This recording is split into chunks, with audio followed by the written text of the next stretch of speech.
Let's review the Ostara Tarot featuring Cletus.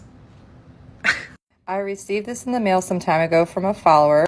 Delve into the fantastical world of traditional symbolism and contemporary themes that will return you to the wilderness and explore the feminine. I'm all over that. Excuse my janky nails, but it opens up like this. Gives you a brief overview of the creator. Comes with a nice guidebook. The authors state their intention, and then it jumps right into the meanings of the cards. This is what the backs look like. And they also have this gorgeous guild on the side. The artwork in this deck is absolutely gorgeous. Like, look at that death card. I love the temperance card as well. The emperor. And of my decks, this is my favorite depiction of the tower. But I do have a beef with this deck. I don't consider myself a beginner tarot reader by any means, okay? Maybe it's because I have ADHD.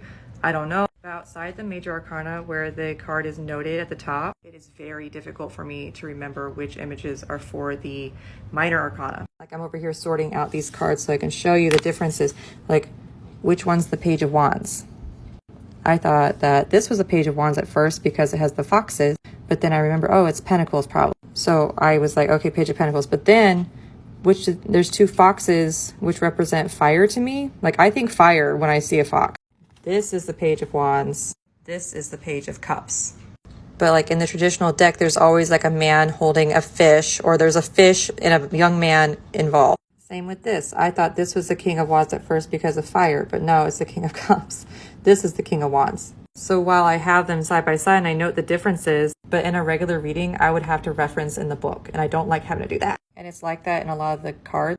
But outside of that, I love the imagery, but it can be hard to remember. That's all I'm saying. I love the Six of Swords too. I'll give this deck like a 7.5 out of 10, only because it's hard to remember, and I like being able to remember things. I don't like having a reference. I like being able to read the cards as soon as I lay them down. Does that make sense? But I would recommend this deck to anyone who already is familiar with the tarot, not necessarily for beginners, if that makes sense, because it can be confusing. Now, what's its first impression, or what's its review of me, rather? It gave me the Queen of Wands. While being a very charismatic and influential leader, the Queen also warns about being righteous and temperamental. Okay. Now, who might be the right person for your messages? Tarot deck. Oh dear, tarot deck. Let's see what comes out. I'm probably going to have to pause it. Sorry. The Chariot. A Cancer.